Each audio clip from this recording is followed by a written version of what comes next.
Hey everybody, Dr. Andy Woods here. I want to welcome you to Pastor's Point of View. Today is February the 18th, 2022. Here is the outline that we're going to start working our way through as we try to bring you up to speed today with a prophecy update.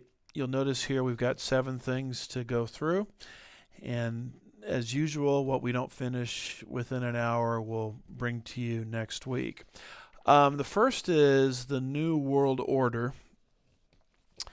And we know from Bible prophecy that there will be one day upon planet Earth before Jesus returns in his second advent, a world government that will subdue the entire world. This is not conspiracy theory talk. It's what your Bible clearly teaches.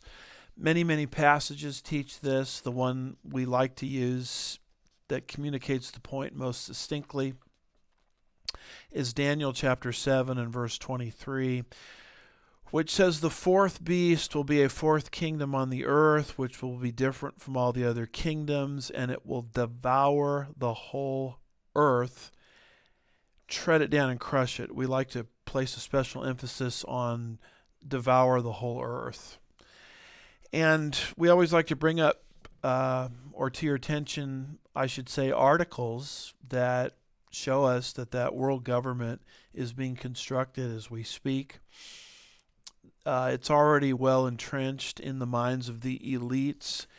And just one quick example of that comes from this article from RT.com. The title of it is Peace with U.S. Only Possible After New World Order. Putin ally.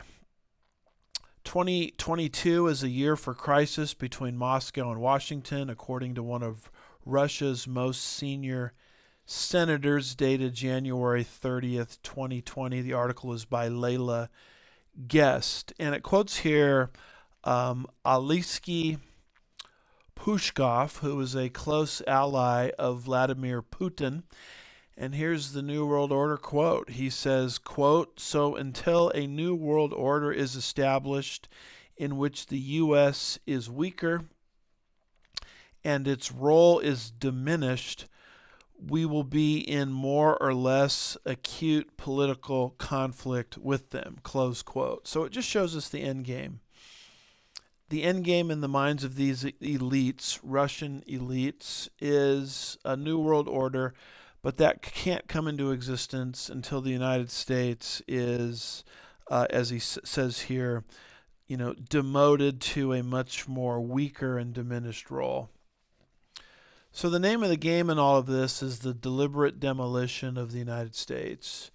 And it has to sort of acquiesce in terms of power, prestige, reputation, so it's kind of made one of many family of nations in the New World Order. And because Bible prophecy predicts a New World Order, we consider information like that prophetically significant. Let's move to a second category here, and it has to do with Israel's regathering. You'll notice this quote here from Mark Hitchcock and Thomas Ice, who co-authored a book called Breaking the Apocalypse Code. I think this actual quote comes from the section that Thomas Ice wrote, and he states the obvious. He says, quote, "Every Old Testament prophet except Jonah speaks of a permanent return to the land of Israel by the Jews." So we consider Israel's regathering into the land, which has been happening since 1948, as the super sign of the last days. And people always say, oh, come on, people have been talking about the end times and the last days for 2,000 years. And our basic answer is that may be true, but they haven't seen this. They haven't seen the super sign, which is a reborn Israel and Israel being recycled into their own land. And Dr. Ice says every Old Testament prophet talks about this, with the exception of Jonah. We're teaching Zechariah right now in our midweek service here at Sugarland Bible Church. And as you go through Zechariah, it's almost in every single verse, every single chapter, this prediction of Israel's end-time regathering. And so we find that interesting in light of this article here from jns.org, dated January 24th, 2022. It says, Israeli ministries meet to plan possible airlift of Ukrainian Jews if Russia attacks. Jewish organizations estimate that as many as 75,000 Ukrainians in the eastern part of the country are eligible for Israeli citizenship. And right now, everybody's kind of in the local news and international news and national news, sitting on the edge of their seats, wondering, what is this Russian buildup on the Ukrainian border? Is Russia planning an invasion of the Ukraine? More on that in just a little bit. But let's assume it's true.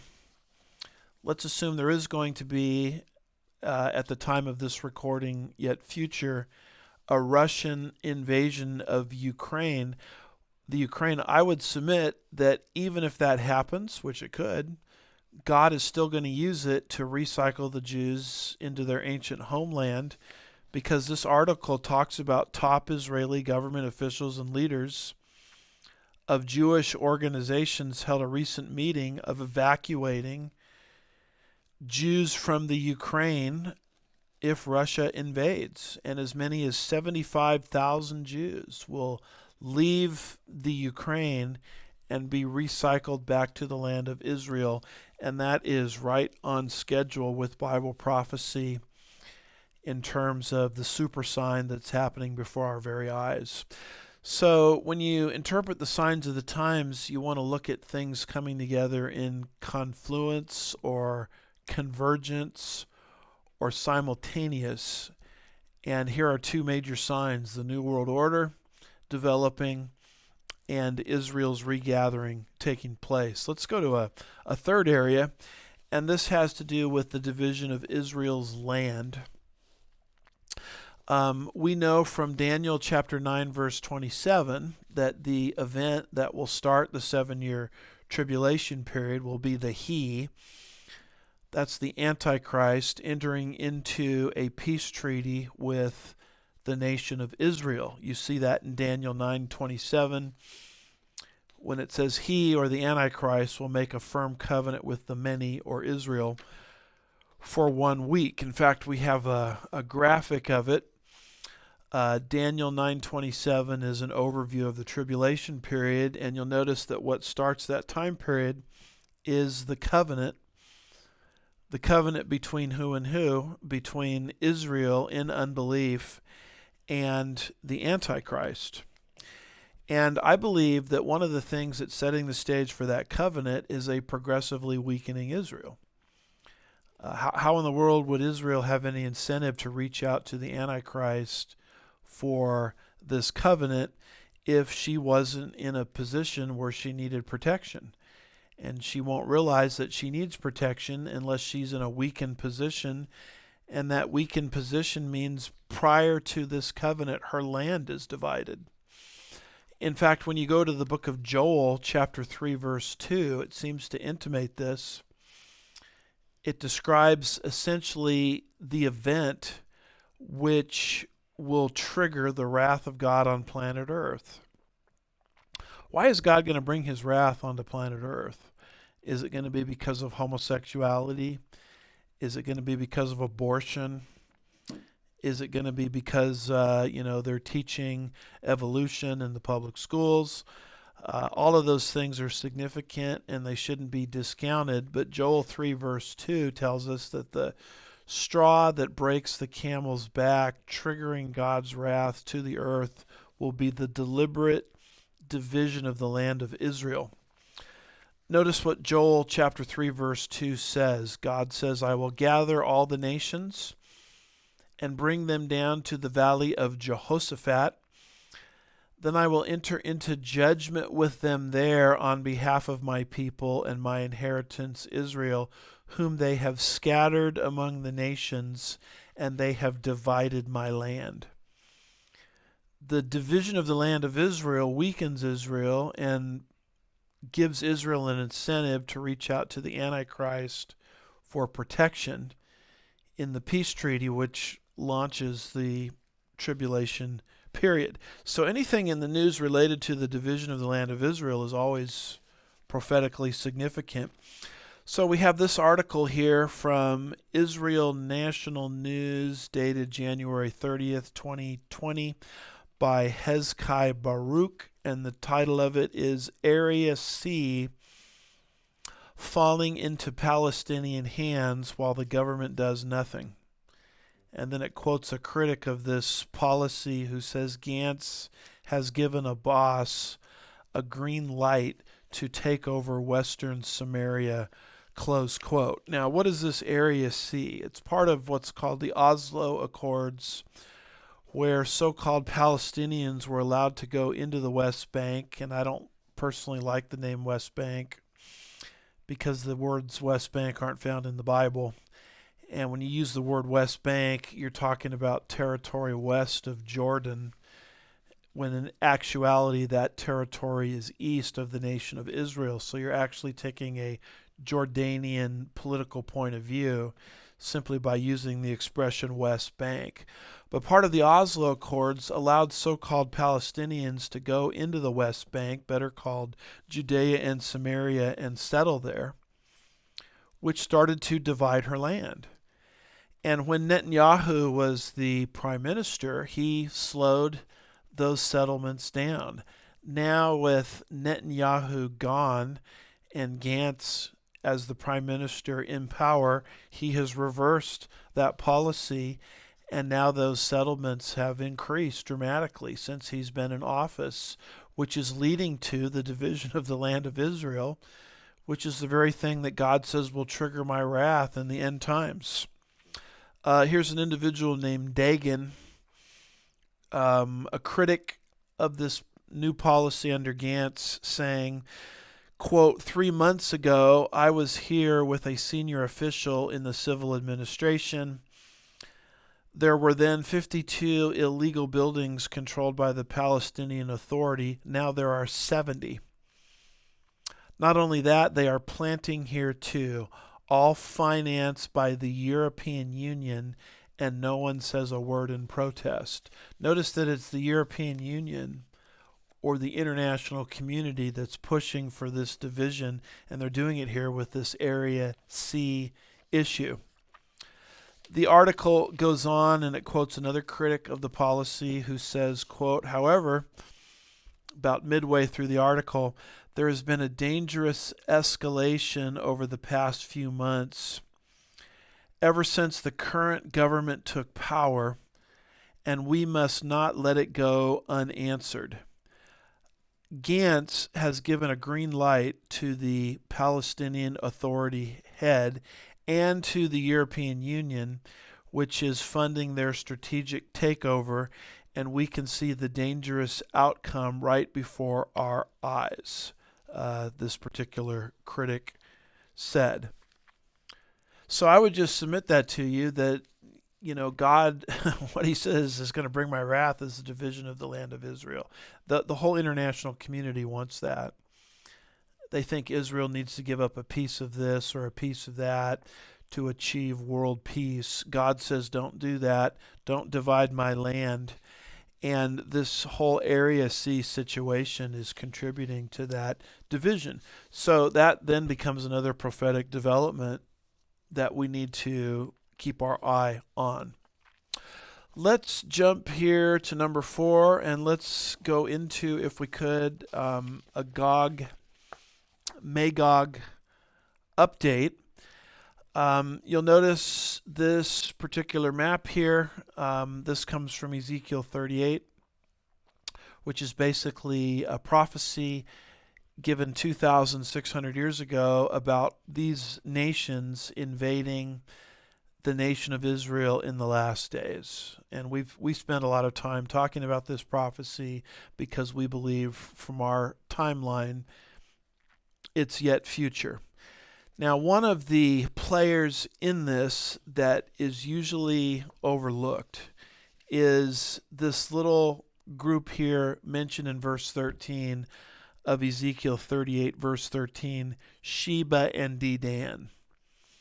See, everybody comments on Rosh and Persia and all of these other nations, but hardly anybody pays attention to the little verse there, Sheba in Dan. And one of the things that's important to understand about Bible prophecy is the devil is in the details. And notice what Ezekiel 38 verse 13 says. It says, Sheba and Dedan. Now, we would understand them as modern day Saudi Arabia. Sheba and Dedan and the merchants of Tarshish, with all its villages, will say to you, who's the you? The invading nations, Russia, Persia, etc. Will say to you, have you come to capture spoils? Have you assembled your contingent to seize plunder, to carry away silver and gold, to take away livestock and goods, and to capture great spoils? Question mark. End of quotation. End of biblical quotation. So Sheba and Dedan basically don't cooperate with this invading army. They seem to be on Israel's side. They sort of articulate, or as some put it, stage a lame protest. They protest the invasion, although they really don't do anything to stop it. And so if we're understanding our Bibles correctly, that means there has to be some kind of alliance formed between Israel and the general territory of Saudi Arabia. And there has to be existing tension between Saudi Arabia and the attackers, which in this case would include Russia and Iran. And so, lo and behold, we come across this article from timesofisrael.com, dated February the 3rd, 2022, and it says Gantz, that's the Prime Minister of Israel, Gantz's Bahrain visit signals to Iran the allegiance against its growing and public defense.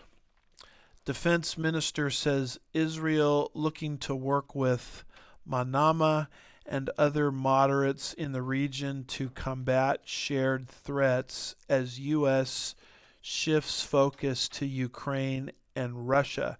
And it's kind of interesting that you've got Gantz of Israel now visiting Bahrain, which is one of those Gulf states very, very close to Saudi Arabia. And this particular article says the signing of a security memorandum of understanding between Israel and Bahrain on Thursday comes amid growing threats from Iran. And it's sort of a lengthy article, but that's basically the gist of it. Bahrain, not too far away from Saudi Arabia, is now in tension with Iran and is now siding with Israel. And that's essentially what Ezekiel 38 verse 13 predicted would happen. It's almost like the final missing puzzle piece, if you will, of the Gog-Magog invasion described in Ezekiel 38. Sheba and Dedan not liking this alliance and siding with Israel. There's also a very similar article, also from Times of Israel, and this one is dated January 31st, 2022, and it says this: Israel to join massive U.S.-led naval exercise in Red Sea for the first time.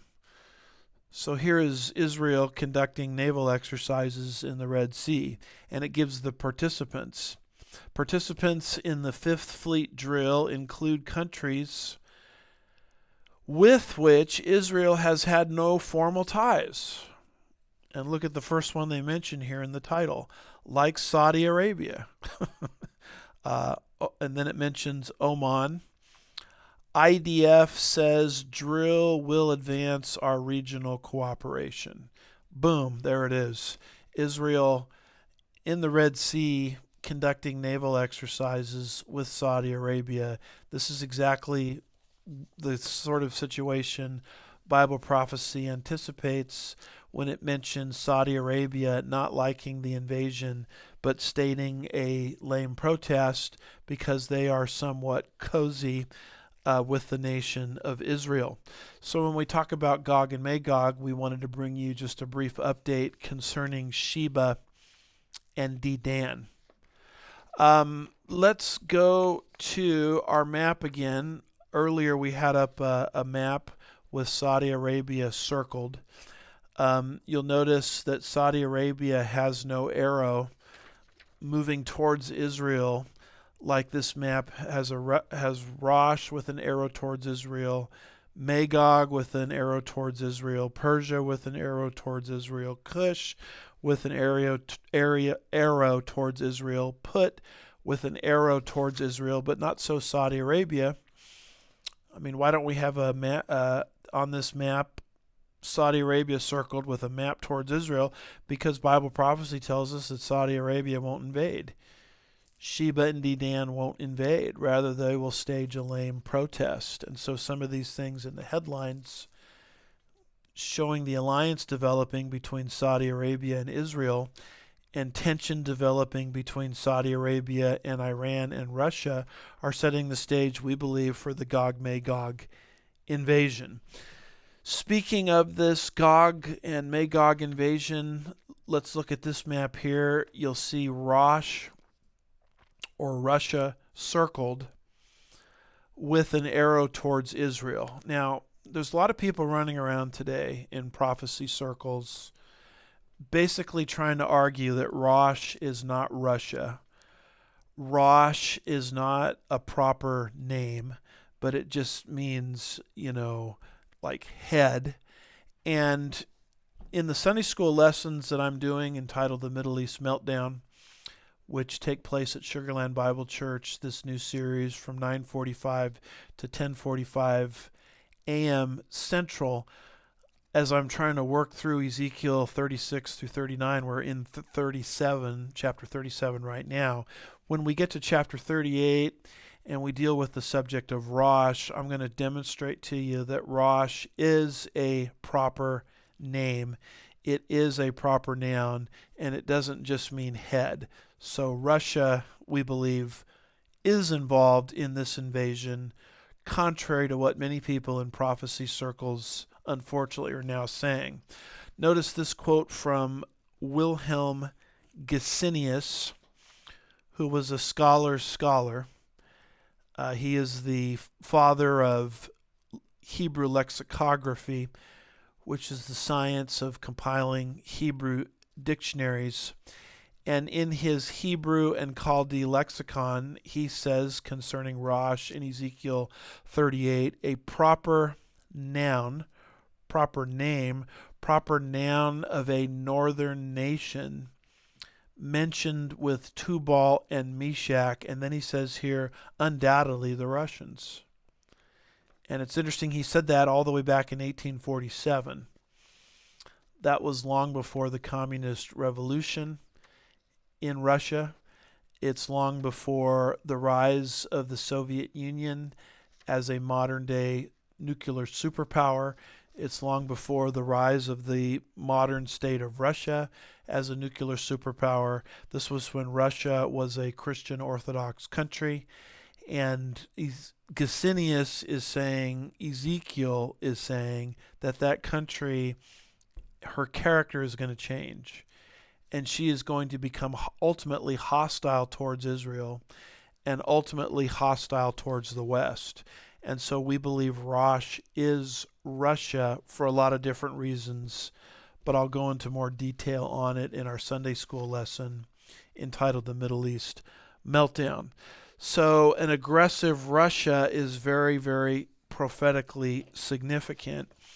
And what do we find in the news today? The big talk as of the time of this recording is, Russia amassing troops on the border of the Ukraine with the agenda or with the possible intent of a Russian-led invasion of the Ukraine. Notice this article here entitled Ukraine Tensions. Joe Biden says U.S. citizens should leave the Ukraine now. This is dated February the 12th, 2022. Here's a pertinent line from the article. It says several other countries besides the United States telling its citizens to leave the Ukraine. Several other countries, include the UK, have also urged their citizens to leave. Going to the very end of the article, we read these words: asked whether there was a scenario that could prompt him to send troops to rescuing fleeing Americans, American President Biden replied, "There's not. That's not a world war when Americans and Russians start shooting at one another. We're in a very different world than we've ever seen. A host of other countries, including the Netherlands, Japan, South Korea, have also told their citizens to leave the Ukraine." So there is the American president saying American citizens, according to this BBC article, get out of the Ukraine because of a potential Russian invasion, and a bunch of other countries telling their citizens to get out of the Ukraine because of a potential Russian invasion. And here is the American president saying if Russia invades the Ukraine, there's not a darn thing we can do to stop it because of a weakened America. And so we see this aggressive, bold Russia right there in our newspapers constantly, and that's the identical character of the nation that Ezekiel predicted in the last days, where Russia would invade Israel. A lot of people have asked, well, if Russia does invade the Ukraine, is that a fulfillment of prophecy? Not per se, but most concur that it's Putin's ambition to rebuild the ancient Russian Empire. And Russia once ruled over that particular territory, the Ukraine. So if that invasion occurs, it just creates a bolder, stronger Russia that no one can seem to stop, including the United States of America. And that sets the stage for Russia's invasion of Israel. So if Russia takes the Ukraine, that pushes Russia's borders further in the direction of Israel, which, to my mind, sets the stage more boldly, sets the stage more aggressively for this end-time invasion of Israel by Russia. That's why these articles that I'm bringing to your attention are, in fact, prophetically significant. Now, when we get into this whole subject of a Russian-led invasion of the Ukraine, sometimes we have a tendency to overstate the case. I'm reading here from a recent newsletter put out by my friend and colleague, Dr. Robert Dean, dated February the 15th, 2022. It's to the prayer warriors of West Houston Bible Church and Dean Bible Ministries while he is ministering in the Ukraine. And so I think that his words are significant. And he's just warning about not overstating the case.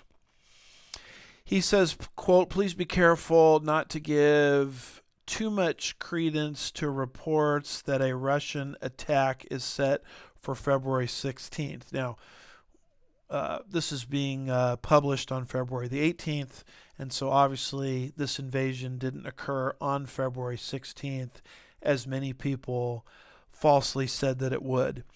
Dean says there has been a rumor in the U.S. and hints since mid or early January that the Russians will attack the Ukraine, that is, on February 15th or 16th or after the end of the Olympics or whenever. According to the AP and numerous other reports, this is not substantiated and it's unable to be confirmed." Here he quotes Ukrainian President Zelensky, who says or indicated that the military is not on alert and the reserves have not been called up. Now, this is opposite of what I'm hearing from many so-called prophecy ministries that are hyping the case for this invasion beyond what the facts dictate. So I wanted to introduce that as sort of a balancing comment. I think the buildup of the troops on the Ukrainian border by Russia is significant. I think that all of these countries telling their citizens to leave the Ukraine is significant, but we don't want to say this invasion is going to happen, in the next split second, because that would be overstating what the facts actually reveal. So when we report the prophetic news here, we try to do it in a responsible way. So with all of that being said, it is very significant that you have a emboldened and aggressive Russia. And that's how to understand that prophetically. It's setting the stage for the Ezekiel 38 and 39 invasion.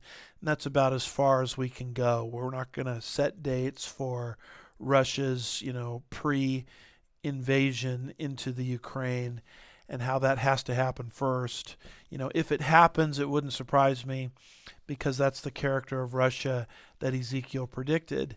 And that invasion would expand Russia's borders, more and more near Israel.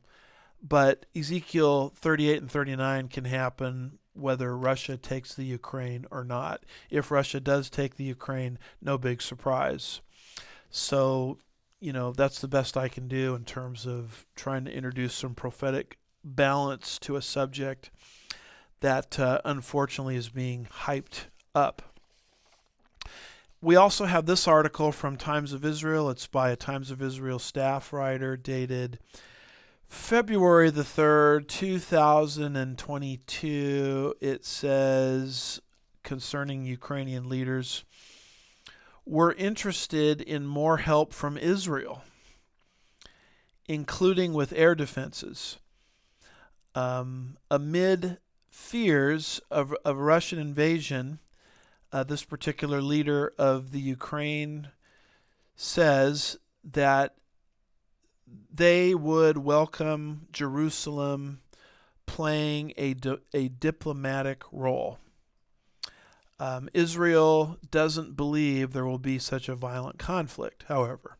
So isn't it interesting that as the Ukraine is contemplating a potential Russian invasion, who are they turning to for help? They're turning to Israel. Well, that's also prophetically significant. Why is it prophetically significant? Because that's what Ezekiel 38 and 39 predicts. Russia will invade Israel.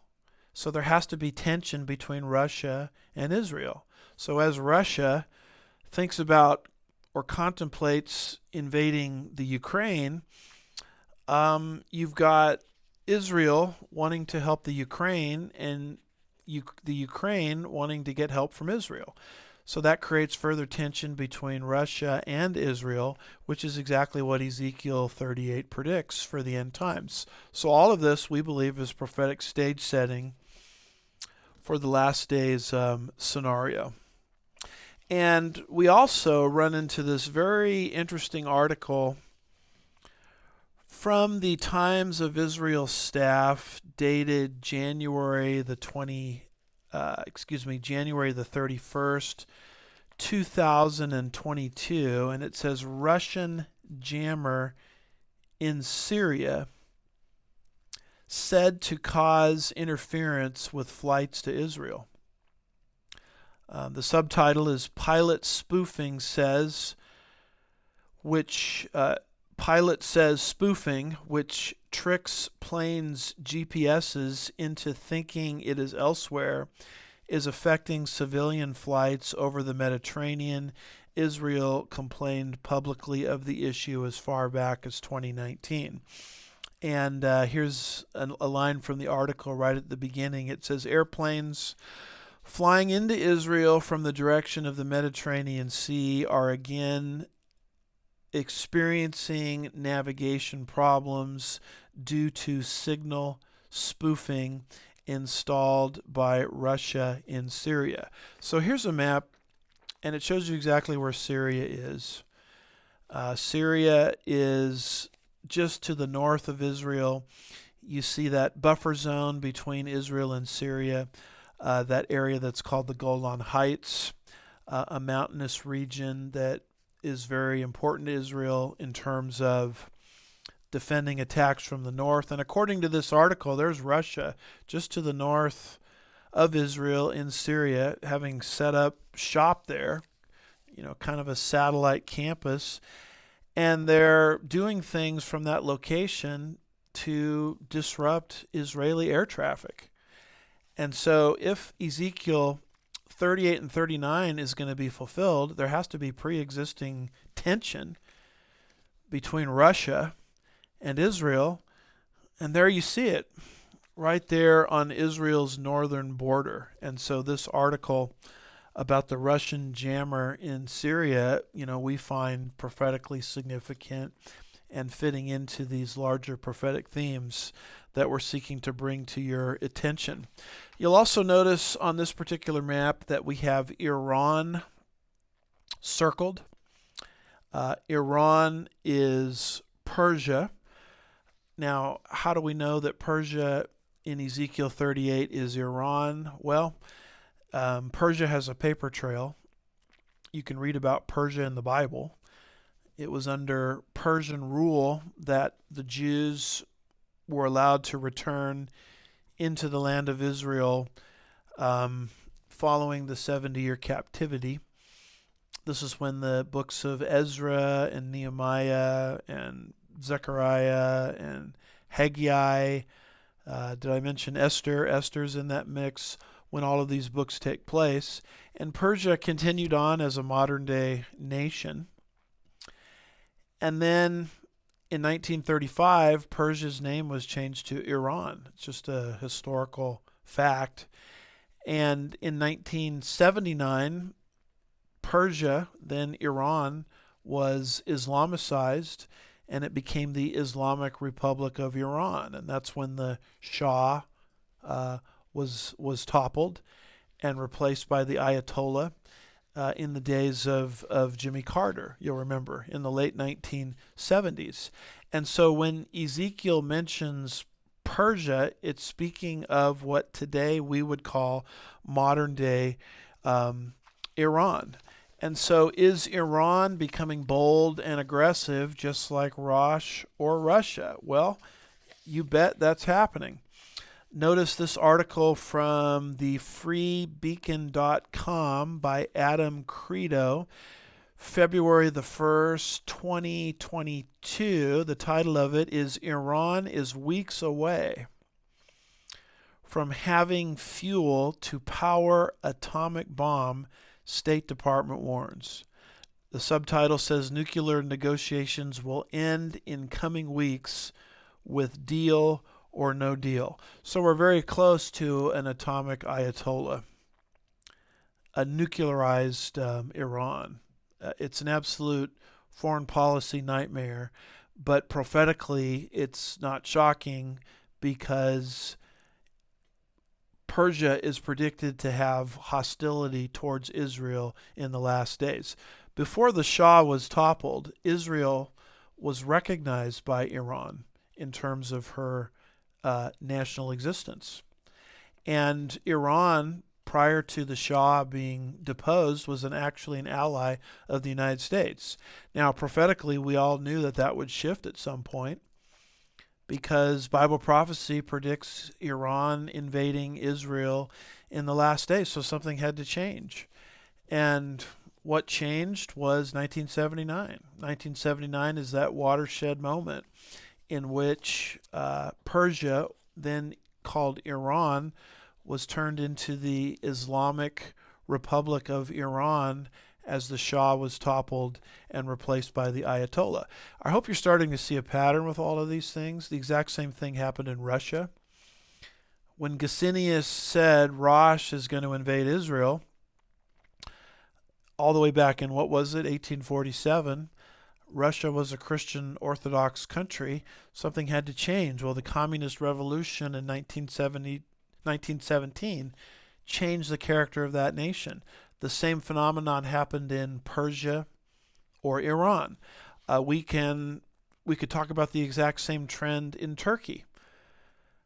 Our subject matter here is not Turkey. We've dealt with that in other shows.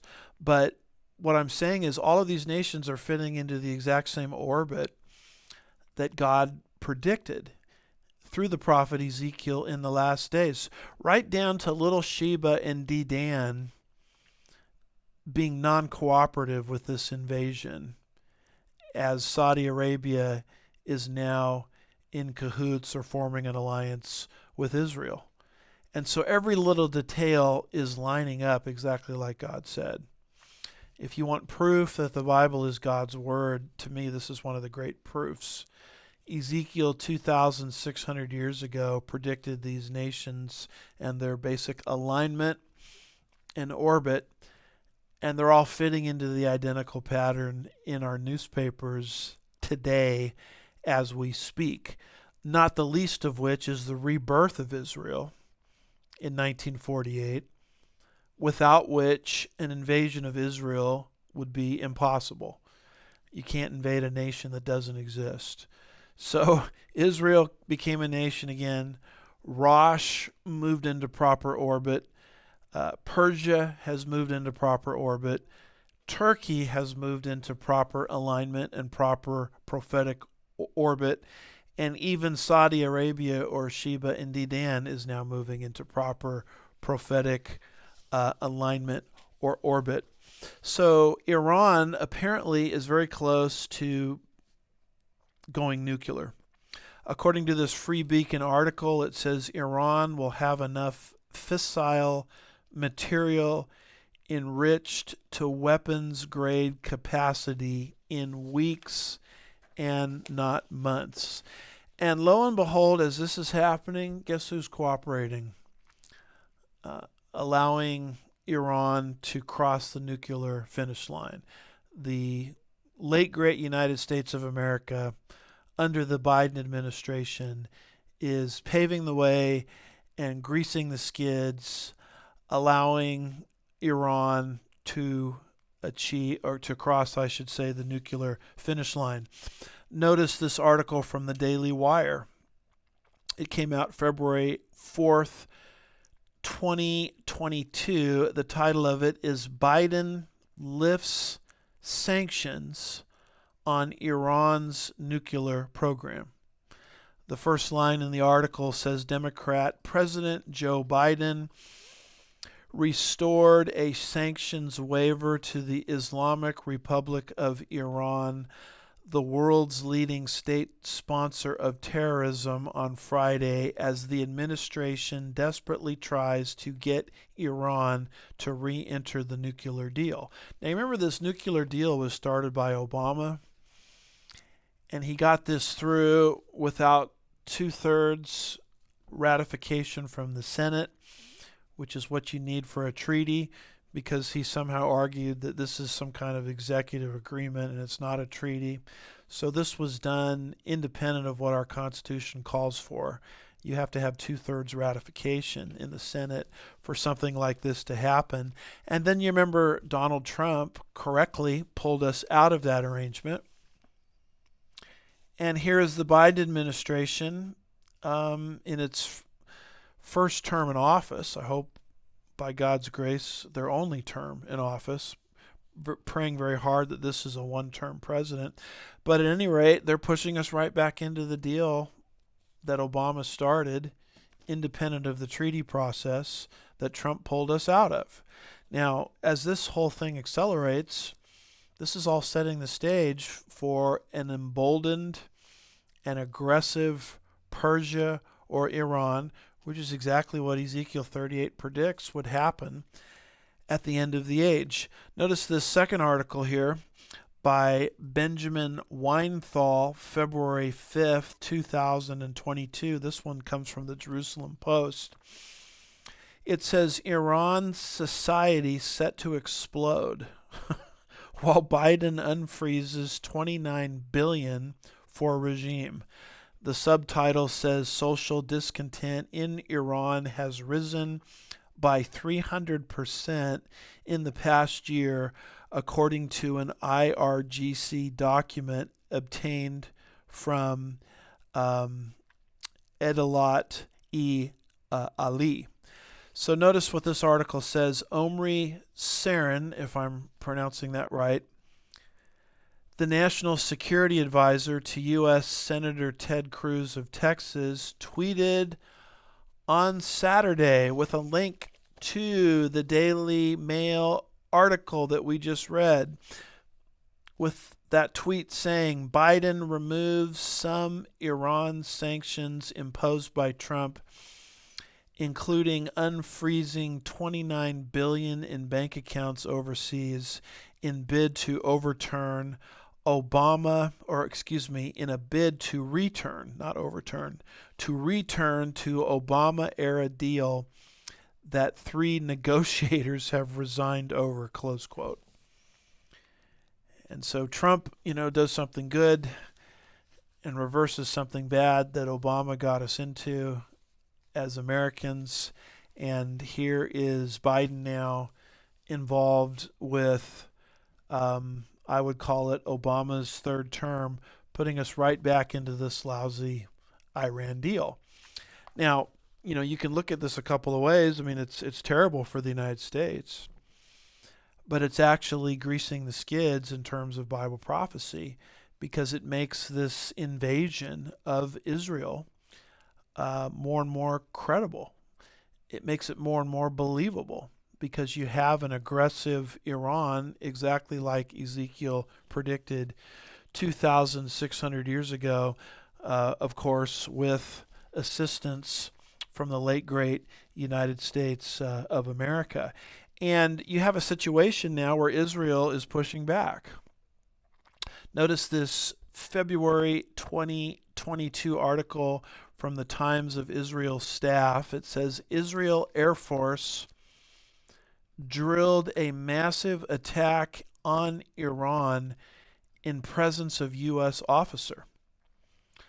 According to a report, classified military exercises involved dozens of warplanes over the Mediterranean, TV reports said. Here is a line from the article. It says a U.S. official attended a classified Israel Air Force drill simulating a massive attack on Iran's nuclear program that was held 2 weeks ago. So here is little Israel now simulating an attack on Iran. I can't say I blame them. What are they supposed to do when Iran is on the precipice of going nuclear? So what does Bible prophecy indicate? It indicates tension between Iran and Israel. Iran against Israel and Israel against Iran, leading to this end-time invasion that Ezekiel predicts in Ezekiel 38. And this is a very tension that's building up in the newspaper constantly, as Israel now is simulating attacks on Iran's nuclear program. Let's continue on here with our Gog-Magog update, and let's take note of something here as you look at the map. You notice that Turkey is invading Israel, according to Ezekiel's prophecy. So is Russia, so is Central Asia, so is Iran, so is the Sudan, so is Libya. And have you ever asked the question, how come Iraq is not invading? Why isn't Iraq mentioned in Ezekiel 38 and 39? Mark Hitchcock has an answer. This comes from his book, The Second Coming of Babylon, and he's asking and answering the question, where is Babylon in this end-time invasion? He says, quote, as you read the list of nations that will invade Israel in the end times, one nation is conspicuous by its absence. Turkey is mentioned, along with Iran, the Islamic nations of Central Asia, Russia, the Sudan, and Libya. But where is Iraq? Where is Babylon, as you know, located in Iraq? If Antichrist has his commercial eastern capital in Babylon, then it's not hard to figure out why Iraq will not join the rest of the Muslim nations when they invade Israel just before the middle of the 7-year tribulation period. Babylon will be controlled by the Antichrist, the leader of the Western world. There's a reason why Iraq, Babylon, Shinar, Babylonia is not mentioned in this invasion. And our answer builds on what Mark Hitchcock says here, that Iraq is not invading because Iraq is the capital of the Antichrist during that time period. And the Antichrist is actually controlling the nations of the earth that will be involved in this invasion from his headquarters in modern-day Babylon. And we believe that a literal understanding of Bible prophecy supports this position. I develop it in my most recent book entitled Babylon. You can see a screenshot of the cover there. Babylon, the Bookends of Prophetic History. And so if you're wondering, is there actually a case for the Antichrist having his headquarters in modern-day Babylon, there's an actual biblical case that can be made for it. And that is why Iraq is not one of the invaders, because it's the nerve center that summons the invaders as the headquarters of the Antichrist during that particular time period. And so any information in the news about the rebuilding of Babylon is very, very prophetically significant from that standpoint. I give you a lot of recent news in my book, Babylon, the Bookends of Prophetic History, but here's some things I don't have in my book. This comes from a recent article by evangelical writer Joel Rosenberg, dated February the 11th, 2022. This comes from All Arab News, and the title of it is Babylon, the iconic ancient city, is once again rising from the ashes, just as Bible prophecy predicts. Here is the latest. Skeptics and cynics abound, but there is growing evidence the Iraqi government is serious about building the ancient wonder of the world. Here's a few excerpts from his article, showing you that headlines are moving in the direction of a rebuilt Babylon in the last days. He says for one of his books, he interviewed then Iraqi finance minister. He told me he absolutely loved the idea of rebuilding Babylon. Quote, cultural, religious, archaeological, and biblical tourism is a big opportunity for Iraq, this finance minister said. He goes on, I think rebuilding Babylon is a wonderful idea, as long as it's not done at the expense of the antiquities themselves. He even added a theme park can be built near Babylon to draw more tourists, and what a good idea that would be, as long as it's done outside of Babylon, away from the archaeological sites. Joel Rosenberg in his blog piece says, with 148 billion barrels of proven oil reserves, Iraq is now the 5th largest producer of oil in the world. And oil prices are now skyrocketing, hitting $90 a barrel this month for the first time since 2014.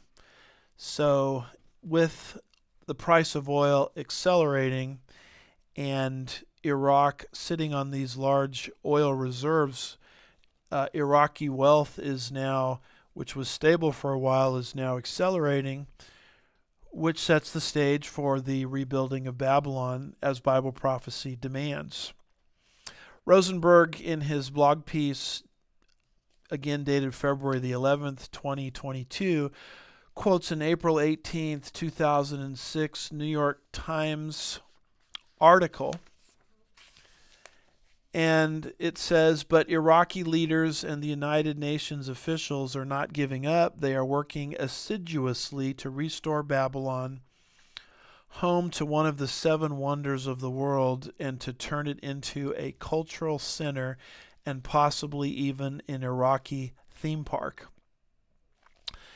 It says, quote, the United, or Rosenberg's piece says, quote, the United Nations Educational, Scientific, and Cultural Organization is pumping millions of dollars into protecting and restoring Babylon and a handful of other ancient ruins in Iraq, noted correspondent Jeffrey Gettleman.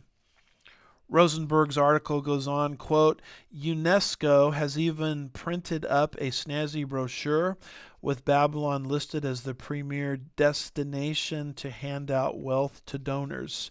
Cultural tourism could become Iraq's second biggest industry after oil, said a United Nations official helping with the project. One day, millions of people will visit Babylon, this UN official said. This particular individual is named Donnie George, and he's not a UN official, but he is head of Iraq's Board of Antiquities. I'm just not sure anybody knows when. So it's just a question of when this happens. Rosenberg's piece goes on, and he says, in April 2009, I reported that the government of Iraq is moving forward with plans to protect the archaeological remains of the ancient city of Babylon in preparation for building a modern city of Babylon.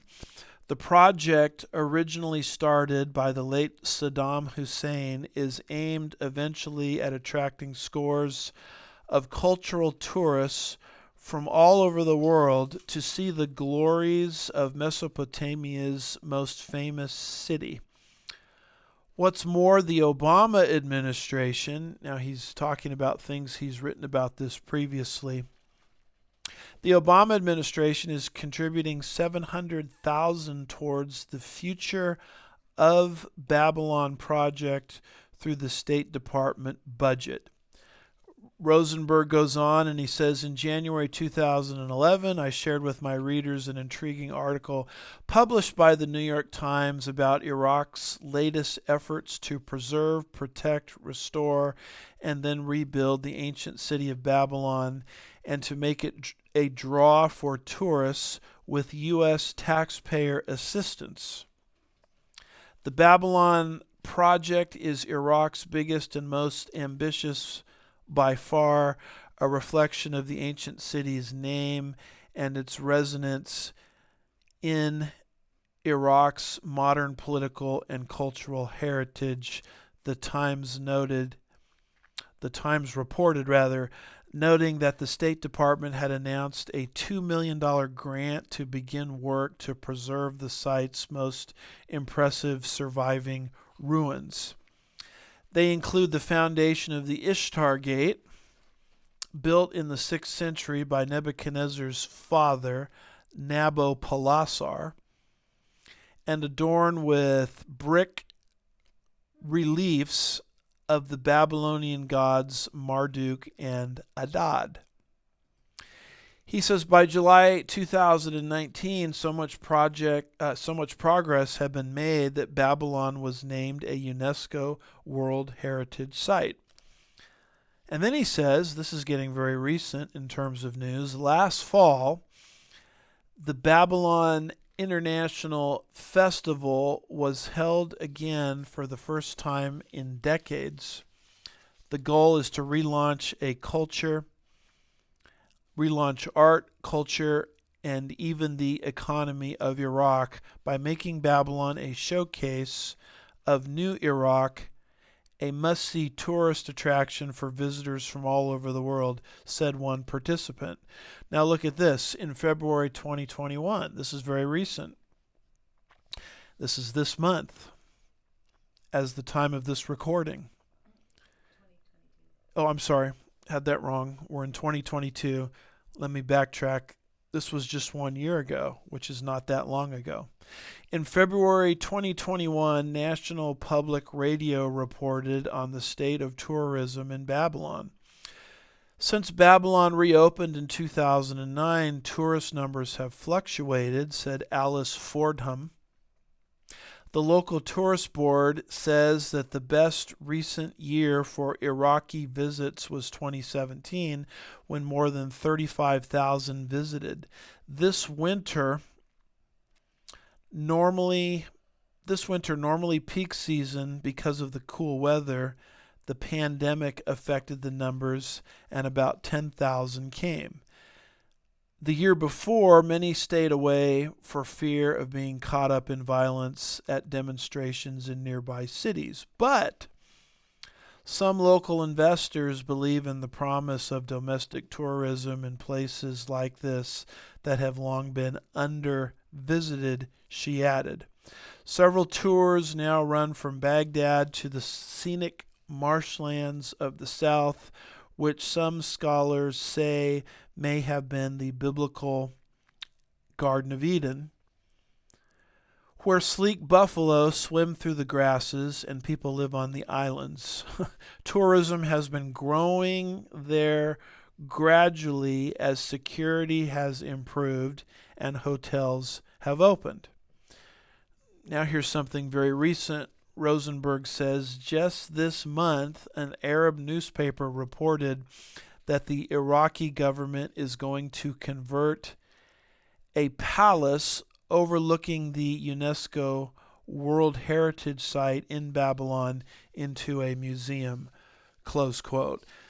So I bring this article by Joel Rosenberg to your attention because he does a wonderful job just sort of documenting, going back 10 years or more, the progress that's been made in rebuilding Babylon. And now it looks more than ever like the project is moving steam ahead, if that's a word, full force ahead with great velocity, because now oil prices have picked up considerably, increasing Iraq's wealth.